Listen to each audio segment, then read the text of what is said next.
देख रहे हैं झारखंड टुडे न्यूज।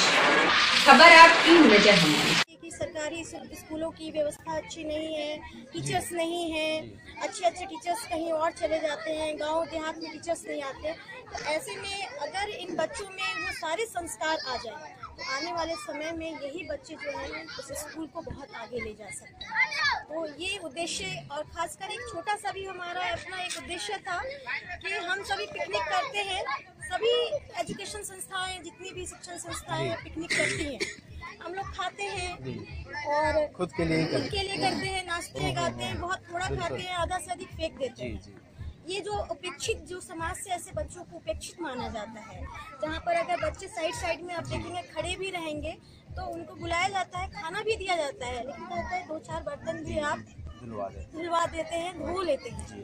तो हमने इस चीज को अगर हम एक पहल करेंगे तभी ये समाज तक जाएगा कि ये बच्चे उपेक्षित नहीं है, घृणा के पात्र नहीं है।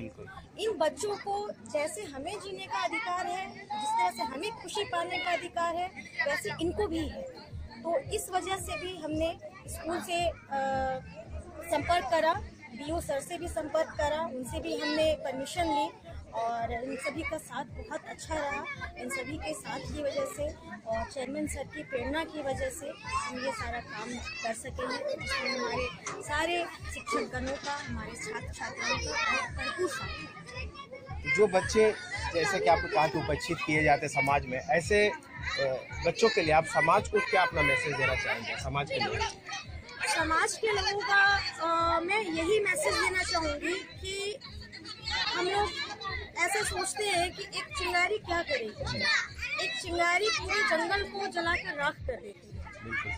तो अगर एक इंसान के अंदर अगर ये जो अंदर में एक जो भाव होता है, घृणा का भाव, और अपने स्वार्थ के लिए जो हम करते हैं, हम डेली ऐसी 10-50 रुपए ऐसे खर्च कर देते हैं, कहाँ हमें मालूम नहीं पड़ता है। लेकिन अगर हम जहाँ पर भी हमें अपने फील्ड में, चाहे आप एजुकेशन लाइन में, आप डॉक्टर हैं, आप नर्स हैं, आप किसी भी वर्क में हैं, अगर आपको जहाँ भी इस तरह के बच्चे मिले और जहाँ पर आपको लगे कि हम कुछ कर सकते हैं इनके लिए, वहाँ पर आप आगे बढ़िए और करने का प्रयास कीजिए। कहा जाता है ना, जहाँ चाह वहीं राह। आप कोशिश करेंगे, आप अंदर में सोचेंगे और आपको रास्ता खुद नजर आने लगेगा। तो समाज के लोगों से हमारा यही संदेश है, हम यही कहना चाहेंगे हम सभी कि ये बच्चे जो हैं काफी मासूम हैं और निश्चल हैं।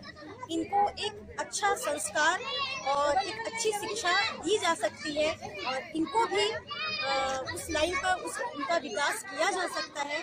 और ये भी आपको मालूम भी नहीं पड़ेगा, कुछ दिनों के बाद आप 1 महीने इन बच्चों पर आप प्रयास कीजिए, कोशिश कीजिए, अपने पास रहकर इनको आप ट्रेनिंग दीजिए, इनको सब कुछ सिखाइए, और 1-1.5 महीने के बाद आपको मालूम नहीं पड़ेगा कि ये वही बच्चा है, क्योंकि भगवान ने अंतर नहीं किया।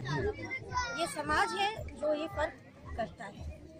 Sahu vice principal Vivekananda college of education के, जिन्होंने बहुत अच्छी बात की और बहुत ही अच्छा पहल किया कि गांव के गरीब सवर बच्चों को आज आमंत्रित करके पिकनिक में, हालांकि ऐसा कभी देखने को नहीं मिला इस क्षेत्र में, काफ़ी सारे पिकनिक होते हैं, लेकिन पहली बार इस तरह का पहल किया गया और आने वाले दिनों में इस पहल का असर हमें भी देखने को मिलेगा समाज में। देखते हैं कि आने वाले दिनों में क्या इस पहल को देखकर दूसरे संस्था भी ऐसे गरीब और उपेक्षित बच्चों को आगे लाने का काम करती है। ये तो आने वाले दिनों में हम देखेंगे। प्रोग्रेस के लिए सबसे पहले उस परिवार को नशा मुक्त करना होगा। उस परिवार आज नशा मुक्त हो जाए तो कल से उसका परिवार के जो बच्चे हैं तो उसके साथ हम लोग मिल के डांस किए, खाना खाए, उनके मन में एक खुशी उत्पन्न।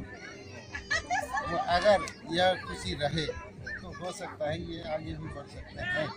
लेकिन सबसे पहला मुद्दा है कि उसका परिवार को नशा मुक्त अगर हो जाए तो दूसरा दिन वो बच्चे अपने आप शिक्षित भी होंगे और प्रोग्रेस भी होंगे। जब तक नशा मुक्त परिवार नहीं होगा तब तक सवर जाति का उन्नयन नहीं होगा। के साथ ही दत्ता जी ने कहा कि नशा मुक्त कराना बहुत जरूरी है ऐसे बच्चों के विकास के लिए, और इसके लिए हम भी चाहते हैं कि सरकार इस पर ध्यान दे और हमारी आवाज़ उन तक जब तक पहुँचती है प्रशासन तक, प्रशासनिक अधिकारी तक, वो उस पर ध्यान दे कि ऐसे ग्रामीण क्षेत्रों में आकर नशा मुक्ति की ओर पहला ध्यान दे, तब जाकर शिक्षा के साथ जो प्रयास सरकार करे उसका फल आगे भी मिलेगा। अपने कैमरामैन के साथ मैं ईश्वर क्षेत्रीय, झारखंड न्यूज के लिए गुरुडी डैम से। आप देख रहे हैं झारखंड टुडे न्यूज। खबर आपकी, नजर हमारी।